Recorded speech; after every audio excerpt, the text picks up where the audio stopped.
Gunung Merapi, dikenal sebagai salah satu gunung paling aktif di dunia. Tapi bukan cuma letusan yang ditakuti para pendaki.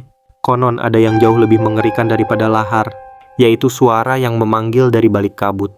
Malam itu, dua pendaki mendaki bersama satu orang wanita yang tak pernah tercatat di pos manapun. Dan hanya satu dari mereka yang turun. Tapi, apa dia benar-benar manusia? Selamat datang di channel Puisiku Diari, tempat di mana cerita-cerita paling menyeramkan dari berbagai penjuru Indonesia kami ungkap untukmu. Kali ini kamu akan menyimak kisah nyata dari Gunung Merapi, tentang pendaki yang hilang, dan tentang mereka yang kembali tapi bukan sebagai manusia. Mari kita lanjut ke ceritanya. Nama gue Rino, 24 tahun. Gue tinggal di Jogja, dan udah dari dulu penasaran banget sama Gunung Merapi. Dari kecil, sering dengar cerita soal Merapi bukan cuma gunung biasa.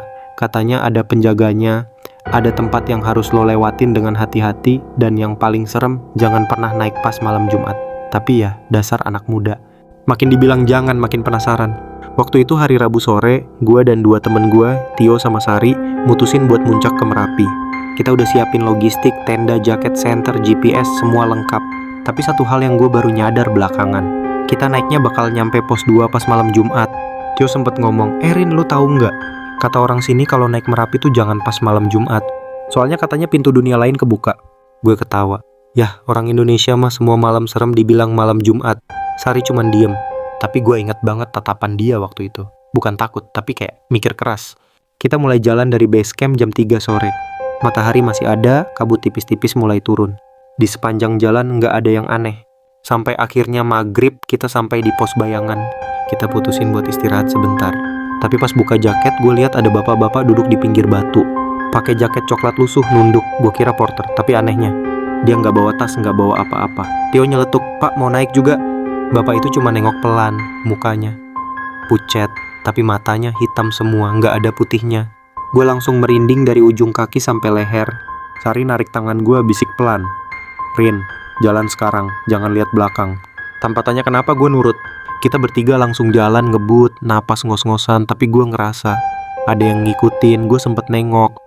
Bapak itu berdiri, tapi posisinya lebih deket dari sebelumnya. Gimana caranya? Gue, Tio sama Sari terus naik dalam diam. Nggak ada yang ngomong satu kata pun sejak ninggalin bapak aneh tadi.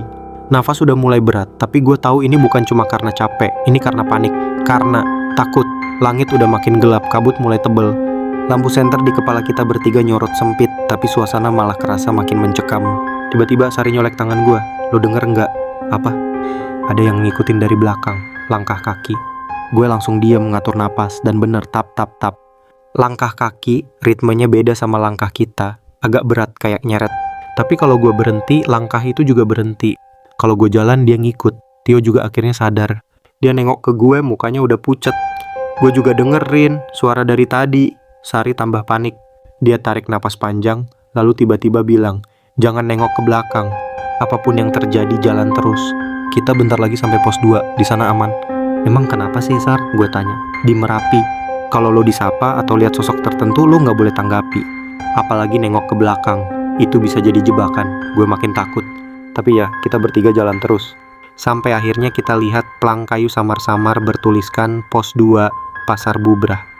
Leganya bukan main, tapi pas kita sampai, suasananya aneh. Biasanya pos ini rame atau minimal ada 1-2 pendaki lain, tapi kali ini kosong, sepi. Nggak ada suara jangkrik, nggak ada suara angin, sunyi banget. Dan satu hal paling bikin merinding, ada api unggun kecil yang masih nyala, tapi nggak ada orang di sekitarnya. Cuma bekas duduk dan 3 mangkok mie instan yang masih beruap, kayak baru ditinggal beberapa detik. Tio langsung bilang, nggak masuk akal. Mana ada makanan masih anget, tapi orangnya nggak ada. Gue duduk perlahan, berusaha nenangin diri. Sari ngeluarin termos kecil buat bikin kopi, tapi tangan dia gemeter. Kita harus cepat bikin tenda. Jangan sampai kemalaman di sini, katanya. Pas kita lagi pasang tenda, tiba-tiba ada yang lempar batu. Suara duk kecil kena kepala Tio. Dia nengok kaget. Siapa sih? Teriaknya. Suara lemparan kedua datang, lalu ketiga, tapi dari arah yang beda-beda. Gue senterin semua arah, tapi kosong. Hutan gelap. Tiba-tiba terdengar suara cewek tertawa pelan. Hihihihihi. Suaranya jauh, tapi jelas. Sari langsung berdiri, wajahnya pucat. Itu suara yang sering diceritain orang. Suara siapa? Gue tanya panik. Penjaga pasar Bubrah, katanya ini pasar gaib. Malam-malam suka ada yang jualan, tapi bukan manusia. Tio udah mulai emosi. Gue capek, ini pasti ulah pendaki lain buat nakut-nakutin. Besok pagi kita turun aja. Nggak usah lanjut ke puncak. Tapi sebelum sempat kita lanjut omong, terdengar suara langkah lagi dari belakang. Lalu suara nafas berat, dekat banget, dan kali ini gue lihat bayangan hitam besar berdiri di balik pohon. Dia diam, tapi tubuhnya tinggi banget, lebih dari 2 meter. Wajahnya nggak kelihatan, ketutupan kain seperti kerudung. Tangannya panjang dan jari-jarinya bengkok kayak ranting kering. Dia nggak ngapa-ngapain, cuma berdiri, mengawasi. Gue nggak bisa gerak, napas gue berat. Sari gemetar, suaranya nyaris nggak keluar. Itu bukan manusia, itu penunggu. Kita udah dipantau dari tadi. Malam itu tenda udah berdiri, tapi nggak ada satupun dari kita yang bisa tidur. Tio duduk sambil ngerokok, matanya kosong. Sari masih gemetar sambil merapatkan jaketnya. Gue diem, nggak tahu harus mikir apa. Yang ada di kepala gue cuma satu, kita bertiga nggak sendirian di sini. Jam di HP gue nunjukin pukul 00 lebih 14 menit dini hari. Dingin makin gila, kabut makin tebal. Tapi ada satu hal aneh lagi, api unggun yang tadi itu masih nyala. Padahal udah lebih dari 3 jam. Gue perhatiin terus dari sela tenda. Dan sumpah gue ngeliat ada bayangan kaki duduk di seberang api itu. Tapi atasnya nggak ada, cuma kaki, diam, nggak gerak. Bentuknya kayak kaki manusia, tapi pucat dan panjang banget, nggak masuk akal. Gue bisik ke Sari, "Sar, lo lihat itu nggak?" Sari nggak jawab. Tapi pelan-pelan dia meraih tangan gue erat, dingin, matanya berkaca-kaca. "Rin, pasar Bubrah, itu bukan pasar biasa. Dulu katanya tempat ini jadi jalur antara dunia manusia dan dunia mereka. Dan pas malam Jumat, pasar itu buka.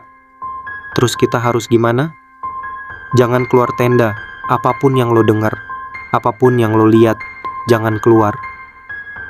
Tiba-tiba suara angin berhenti. Langit yang tadi gelap berubah jadi merah. Tapi bukan cahaya fajar, lebih mirip pantulan nyala api dari banyak obor. Dan dari kejauhan terdengar suara rame. Bukan suara hewan, bukan suara angin, tapi suara orang jualan. Sate panas, sate lidah manusia. Beli mas. Murah ini cuma satu janji aja. Kain kafan asli, buat penglaris, buat kekayaan. Gue langsung nutup kuping. Tio panik dan megang bahu gue. "Rin, itu suara apa anjir? Kenapa rame banget tiba-tiba?" Gue nengok ke arah dia dan mata Tio berubah. Pupilnya mengecil, matanya merah kayak darah, nafasnya kasar. "Rin," dia bilang, tapi suaranya berat. Gue pengen ikut mereka. "Apaan?" Gue mundur. Gue kayak dipanggil. Mereka nawarin gue sesuatu. Gue bisa punya segalanya asal gue ikut ke pasar itu. Gue langsung dorong dia. "Gila loh, itu bukan pasar beneran. Itu tempat makhluk-makhluk yang nyari tumbal." Sari langsung bangun, baca-baca doa sambil megang tasbih. Tapi Tio mulai gila. Dia lari keluar tenda, nyengir lebar dan teriak, "Saya mau beli, saya mau jadi kaya." Gue dan Sari langsung kejar. Tapi pas kita keluar, pasar itu bener-bener ada. Banyak sosok jalan kesana kemari. Ada yang kepalanya kebalik, ada yang nggak punya mata, ada yang cuma tinggal kulit. Lalu Tio berdiri di depan satu sosok perempuan pakai kebaya hitam, rambut panjang sampai tanah, matanya merah menyala. Dia nyodorin sesuatu ke Tio, sebuah buntelan kain, isinya entah apa. Tapi dari bentuknya, kayak bayi. Tio gemetaran, tangannya mau ngambil. Gue teriak, "Tio jangan, itu bukan buat lo." Dan tiba-tiba, semuanya hilang. Pasar itu lenyap, lampu HP mati, semua gelap, hening. Gak ada suara sama sekali. Gue sadar, Tio juga hilang. Setelah semuanya hilang, gue dan Sari cuma bisa berdiri di tengah kegelapan. Tenda kita gak ada. Api unggun, mati. Langit hitam pekat, bahkan suara angin pun hilang. Yang ada cuma sunyi. Gue manggil-manggil Tio. "Tio, Tio!" Sari nangis pelan. Tapi suaranya juga ketahan, kayak tenggorokan dicekik rasa takut. Dia diambil, Rin. Dia ngikut makhluk itu. Dia udah bukan Tio yang kita kenal. Gue gak mau terima. "Enggak, dia pasti masih bisa diselamatin. Kita harus cari dia, sekarang." Kita jalan tanpa arah. Kabut makin tebal, senter HP cuma nyala lemah. Tapi entah kenapa kita berdua kayak terus berjalan di tempat yang sama. Pohon yang itu lagi, batu yang tadi kita lewatin muncul lagi. Kita tersesat. Sari mulai panik. Dia baca doa, tapi suara bacaan itu tiba-tiba disahut. "Amin." Suaranya berat dari belakang. Gue balik badan. Ada orang berdiri, pakai jaket pendaki, topi gunung, tapi kepalanya gelap, bukan karena bayangan, tapi karena dia nggak punya wajah.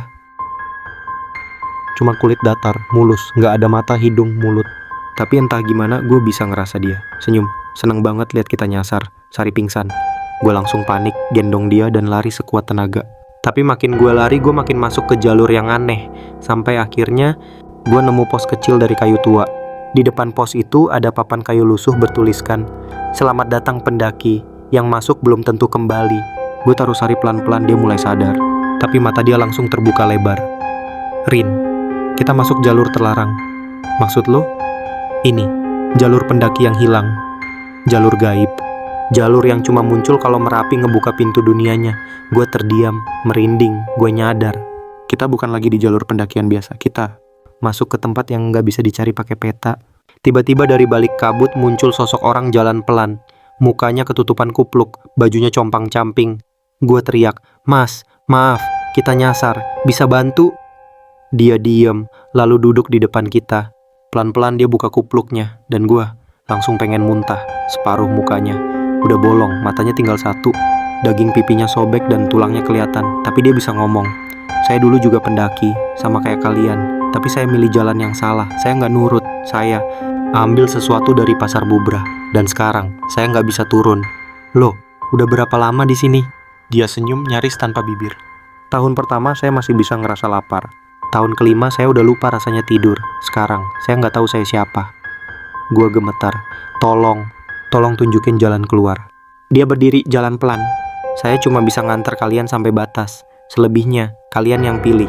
Tapi ingat, kalau kalian salah langkah, kalian juga akan jadi bagian dari Merapi." Sosok pendaki tanpa wajah itu berjalan pelan di depan kami. Langkahnya diseret, tapi pasti. Jalur yang kami lewati juga makin aneh. Pohon-pohon mulai tampak bengkok dan menghitam. Batu-batu di sisi jalan dipenuhi tulisan tak dikenal, seperti aksara kuno yang memijar merah samar. Sari berpegangan erat di lengan gue. "Rin, ini udah bukan jalur gunung lagi, ini bukan dunia kita. Gue cuma bisa angguk." Satu-satunya harapan kita cuma si pendaki setengah wajah itu. Dia bilang mau nunjukin jalan keluar. Tapi dari sorot matanya yang tinggal satu itu, gue bisa lihat ada sesuatu yang disembunyikannya. Akhirnya kami sampai di sebuah dataran kecil, mirip pos istirahat, tapi bentuknya bukan dari kayu, tapi dari tulang. Bangunannya melengkung kayak gerbang, dan di atasnya ada kepala kambing hitam yang udah jadi tengkorak. Di sampingnya ada batu besar dengan tulisan besar-besar, "Untuk bisa pulang, beri 1, kembalikan yang telah diambil." Gue langsung nengok ke si pendaki, apa maksudnya? Dia pelan-pelan duduk di samping batu itu.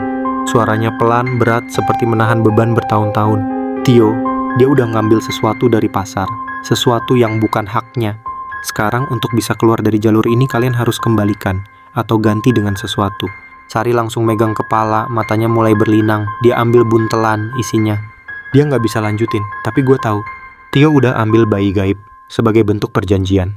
Gue teriak ke si pendaki, "Terus kita harus cari dia? Gimana caranya kalau dia aja udah ngilang?"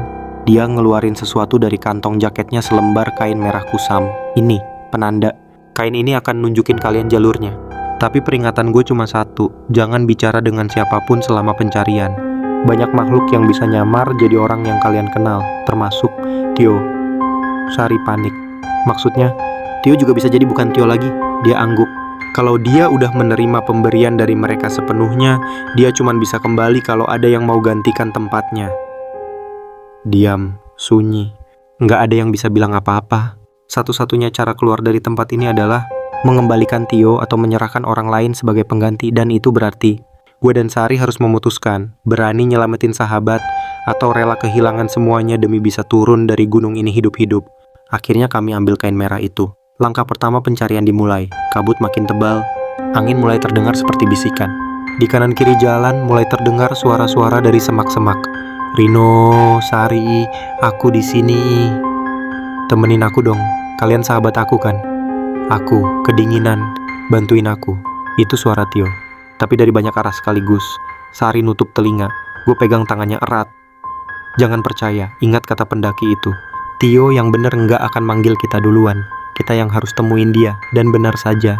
Beberapa meter ke depan, di antara kabut, kami melihat sosok yang duduk membelakangi kami. Rambutnya berantakan, jaketnya robek, tapi dari punggungnya, gue tahu itu Tio. Tapi dia nggak bergerak, nggak nengok. Dan di bawah kakinya ada lingkaran darah. Kami berdiri terpaku. Tio duduk membelakangi kami, tubuhnya seperti membatu. Jaketnya sobek, penuh lumpur. Tapi anehnya rambutnya tetap terlihat rapi, mengembang. Terlalu rapi untuk seseorang yang katanya tersesat. Sari berbisik ke gue, "Rin, itu dia." Kayaknya.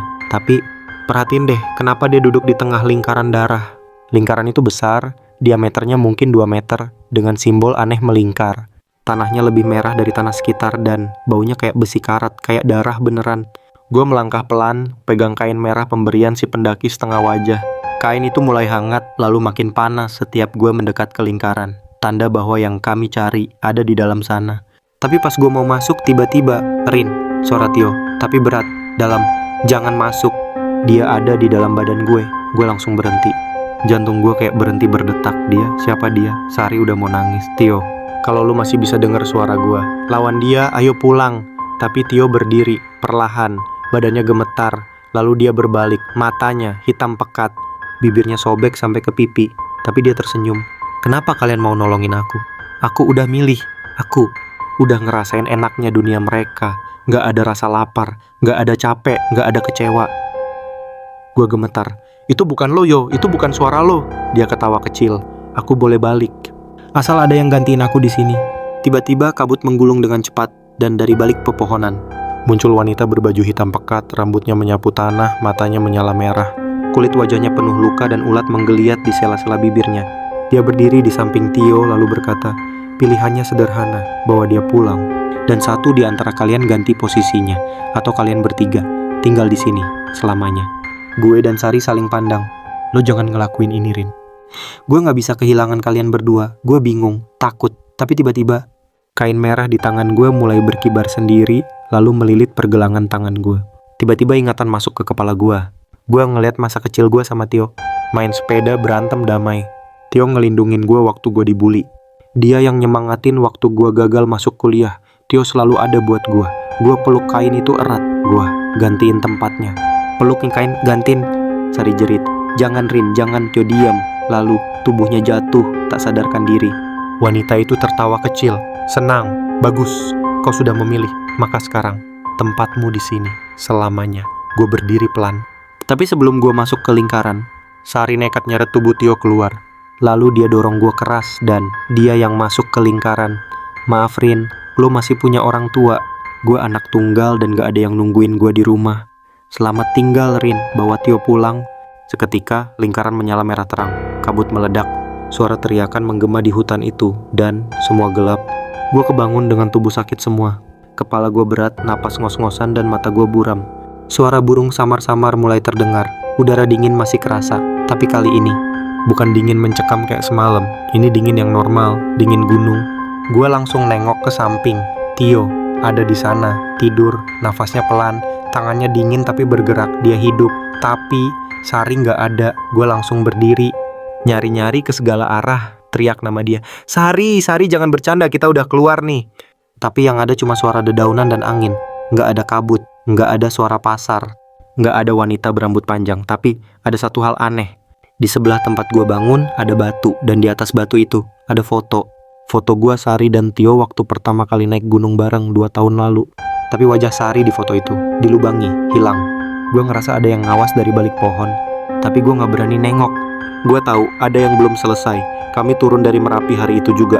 Anehnya, kami sampai base camp tanpa halangan, kayak gak ada yang terjadi. Tapi yang bikin bulu kuduk gue berdiri, satu porter di base camp nyeletuk pas lihat gue dan Tio turun. Loh mas, jadi cuma berdua, yang cewek mana? Kemarin kan naiknya bertiga. Gue jawab pelan, teman saya gak ikut turun. Dia diam sebentar, lalu bisik, kalau ada yang nyari jangan ditanggapi ya mas. Kadang yang gak ikut turun masih suka nitip salam. Gue langsung dingin. Seminggu kemudian kami balik ke Jogja. Tio belum banyak ngomong, dia lebih banyak melamun dan kadang matanya kosong. Gue khawatir tapi dia bilang dia masih butuh waktu. Tapi yang paling bikin gue gak bisa tidur adalah setiap malam jam 2 dini hari ada yang ngetuk pintu kamar kos gue 3 kali. Tok, tok, tok. Tiap kali gue buka gak ada siapa-siapa. Tapi di lantai depan pintu selalu ada satu hal, sepotong gelang rajut warna ungu. Gelangnya Sari. Dan pada malam ketiga gue teriak, Sari, kalau itu lo, kenapa lo ganggu gue? Dan suara dari balik pintu pelan, aku gak gangguin, aku cuma belum pulang. Setelah malam ketiga itu gue udah gak bisa tidur tenang. Setiap jam 2 dini hari selalu ada ketukan, selalu 3 kali, selalu ada gelang rajut ungu, dan selalu ada bisikan nama gue. Tapi malam keempat beda. Waktu ketukan itu datang lagi, tok, tok, tok. Gue udah gak buka pintu lagi. Gue diam di kasur pura-pura tidur. Tapi tiba-tiba pintu kamar gue terbuka sendiri. Angin dingin masuk. Gue buka mata pelan di depan pintu. Ada bayangan perempuan berdiri diam. Gak jelas mukanya, tapi tinggi dan bentuk tubuhnya. Itu Sari. Dia berdiri lama banget. Gue gak berani gerak, tapi gue bisa denger. Dia nangis. Aku gak marah, Rin. Aku cuma kangen. Suaranya pelan banget, tapi jelas. Besok paginya gue ke kamar Tio. Gue ceritain semuanya. Tapi yang bikin gue makin takut, Tio juga ngalamin hal yang sama. Tapi bedanya Sari datang ke mimpinya. Dia selalu duduk di pos 2, diam, liatin gue. Dan dia bilang satu hal, Rin. Apa? Dia bilang dia belum selesai. Kami sepakat buat balik ke base camp Merapi. Bukan buat muncak, tapi buat mengembalikan sesuatu. Kami bawa semua barang peninggalan Sari, topi, kaos, dan gelang. Kami juga bawa foto terakhir kita bertiga. Rasanya berat banget. Tapi gue tahu kalau nggak diselesaikan Sari nggak bakal tenang. Dan kami nggak akan pernah bisa tidur tenang juga. Kami naik sampai pos 2. Di sana suasananya masih sama, sunyi, tapi tenang, nggak kayak waktu itu. Kami duduk lama banget di batu besar tempat kami terakhir lihat Sari. Gue letakkan gelangnya, Tio letakkan fotonya. Gue bilang pelan, Sar, makasih buat semuanya. Lo udah selamatin kita berdua, maaf banget. Tapi sekarang lo udah boleh istirahat, udah cukup. Angin tiba-tiba bertiup pelan, lalu ada suara dari balik kabut. Kalian gak salah, aku yang milih, aku bahagia. Dan untuk pertama kalinya sejak kejadian itu, gue ngerasa hangat, tenang. Gak ada lagi ketukan malam itu, gak ada gelang, gak ada suara. Tapi satu hal yang bikin gue yakin, Sari masih ada, bukan di sini. Tapi di antara alam yang gak bisa dijangkau manusia biasa. Dan dia baik-baik aja. Kami letakkan di dekat pos 2, tanpa nama, tanpa tanda, hanya tulisan. Untuk dia yang memilih bertahan agar kami bisa pulang. Kami tidak akan lupa. 3 bulan setelah kejadian itu, hidup gua dan Tio mulai kembali normal. Kami udah gak diganggu lagi, malam jadi tenang, tidur bisa nyenyak. Tapi dalam hati, ada ruang kosong. Rasa bersalah yang gak pernah bisa benar-benar hilang. Sampai suatu hari, gua diajak teman baru, Dika, anak komunitas pendaki di Jogja, buat sharing bareng para pendaki yang pernah muncak ke Merapi. Katanya sih buat saling cerita pengalaman, berbagi info jalur, logistik, dan tips-tips naik gunung. Gue setuju. Mikirnya mungkin gue bisa pelan-pelan sembuh juga kalau cerita. Acara itu diadain di salah satu base camp lama yang sekarang udah jarang dipakai. Tempatnya agak masuk ke perkampungan, dan ada aula kecil dari kayu yang dijadikan ruang pertemuan. Pas gue dateng, udah ada beberapa orang. Yang bikin gue langsung merinding, foto-foto yang digantung di dinding. Bukan foto pemandangan gunung, tapi foto-foto para pendaki yang hilang. Lengkap sama tanggal pendakian terakhir mereka. Dan sebagian gak pernah ditemukan. Gue lihat satu foto di sudut ruangan. Seorang perempuan, rambut sebahu. Wajahnya familiar banget. Itu siapa? Gue tanya ke Dika. Oh, itu Mbak Rati. Dia hilang tahun 2010. Pendaki dari Jakarta. Dulu naik sama 2 temennya. Mereka turun cuma berdua. Gue langsung lemes. Cerita lengkapnya gimana? Dika diam sebentar. Lalu pelan-pelan cerita. Katanya, waktu itu mereka tersesat. Salah satu temennya ambil benda dari jalur pasar bubrah, sesuatu yang dibungkus kain. Terus mereka mulai lihat pasar malam, orang jualan aneh-aneh, yang cewek ini. Katanya ngorbanin diri biar 2 temennya bisa balik. Dan sejak itu base camp tempat mereka lapor terakhir. Selalu ada ketukan tengah malam, 3 kali. Gue ngerasa dunia muter, cerita itu hampir persis sama dengan yang gue alamin. Dika, lu pernah dengar nama Sari? Dia mikir, belum, tapi lu lihat foto ini. Dia nunjuk ke foto yang baru ditempel seminggu lalu. Dan jantung gue berhenti berdetak. Itu Tio, foto Tio. Dengan keterangan di bawahnya, dilaporkan hilang, pos 2, 2 minggu lalu. Gue kaget. Apa? Tio masih hidup, dia sama gue. Dika bingung. Gue gak ngerti bro. Tapi 2 minggu lalu ada pendaki yang naik dan lihat sosok kayak Tio. Duduk di pos 2, diam aja, matanya kosong. Pas dideketin, dia hilang begitu aja. Gue langsung telepon Tio, tersambung, tapi suara di seberang. Rin, jangan naik ke pos 2 lagi, mereka belum selesai. Siapa? Yang nganterin gue pulang, ternyata bukan lo, dan gue gak yakin. Gue bener-bener balik waktu itu. Klik, telepon mati, gue lemes, merinding. Malamnya gue pulang ke kosan, dan di depan pintu gue nemu 2 gelang ungu, bukan 1, 2. Dan kali ini ada bisikan yang sangat jelas. Kamu belum balikin dia, kamu cuma ganti tempat. 2 gelang ungu di depan pintu. Suara Tio yang gak lagi seperti Tio. Dan bisikan itu, kamu belum balikin dia, kamu cuma ganti tempat. Hari-hari gue berubah jadi pertanyaan yang gak ada ujung. Gue mulai ragu sama segalanya. Bahkan sama diri gue sendiri. Gue mulai tanya, siapa sebenarnya yang turun waktu itu? Gue atau makhluk yang nyamar jadi gue? Gue lihat lagi semua rekaman video di HP, foto-foto waktu kami bareng, dan makin lama makin banyak kejanggalan. Di salah satu foto yang Tio kirim seminggu setelah kami turun, ada sesuatu yang bikin gue pucat. Bayangan perempuan berdiri di belakang Tio. Wajahnya mirip Sari, tapi matanya hitam penuh, gak ada bola mata, dan Tio berdiri diam, tersenyum, tapi senyumnya dingin, kosong. Gue datangi rumah Tio, tapi ibunya bilang, Tio, dia udah gak di sini sejak 2 minggu lalu, nak. Katanya kamu ikut dia ke Merapi lagi. Hah? Saya gak pernah ikut dia, Bu. Tapi dia bilang kalian berdua naik, terus kamu hilang. Kebalik, gue yang dianggap hilang, Tio yang balik. Atau, Tio itu bukan Tio lagi. Gue putuskan satu hal, naik ke Merapi, sendirian, sekali lagi. Gue bawa semua yang tersisa dari Sari dan Tio. Dan satu foto terakhir, kami bertiga, tersenyum, masih utuh. Sampai di base camp, para pendaki senior langsung bilang, kalau kamu naik bukan buat muncak tapi buat cari yang hilang. Kamu harus siap gak balik. Gue senyum. Saya udah gak yakin saya pernah balik dari sana. Gue naik malam itu juga, jalur sepi, aneh banget. Setiap pos gue lewatin, suara langkah selalu ngikutin. Tapi pas nengok gak ada siapa-siapa. Sampai di pos 2 gue lihat dia, Sari, duduk, masih pakai jaket yang sama, rambutnya panjang berantakan, tapi wajahnya damai. Di sampingnya Tio. Tapi ada yang salah. Rin, lo Tio atau bukan? Gue bagian dari sini sekarang. Sari juga, tapi lo belum. Lo masih punya pilihan. Gue nangis. Semua rasa bersalah, sedih, takut, campur aduk. Gue gak tahu harus percaya siapa. Lalu Sari ngomong, lo udah cukup minta maaf Rin, tapi Merapi belum cukup. Maksud lo, dia manggil lo dari awal. Dia milih siapa yang turun. Dan lo bukan bagian dari dunia bawah lagi. Tiba-tiba tanah bergetar, kabut turun cepat banget, suaranya kayak bisikan ribuan mulut gantian. Gue pengen lari, tapi badan gue gak bisa gerak. Tio pelan-pelan berdiri. Waktunya lo turun, tapi bukan dalam wujud lo. Apa maksud lo? Yang turun cuman tubuh, tapi jiwa lo tetap di sini, gantian. Dan gelap. Gue kebangun seminggu kemudian di rumah sakit. Kata orang gue ditemukan pingsan di pos 1 tanpa luka, tapi gak ada barang bawaan, gak ada HP, dan gak ada jejak Tio atau Sari. Tapi anehnya, setiap malam jam 2 dini hari, ada ketukan 3 kali, dan di depan pintu ada satu gelang ungu. Cerita ini gue tulis bukan buat nakut-nakutin, tapi buat ngingetin lo semua, gunung bukan cuma tentang alam. Ada dunia lain yang gak semua mata bisa lihat, dan Merapi memilih siapa yang boleh pulang. Kalau lo merasa pernah hampir mati di gunung, mungkin lo gak pernah benar-benar pulang. Cuma tubuh lo aja yang turun. Jiwa lo masih di sana, ngelilingin kabut, nunggu giliran berikutnya, karena Gunung Merapi belum selesai, dan dia akan terus memanggil. Jika kalian suka dengan video seperti ini, jangan lupa like, comment, share, dan subscribe. Terima kasih.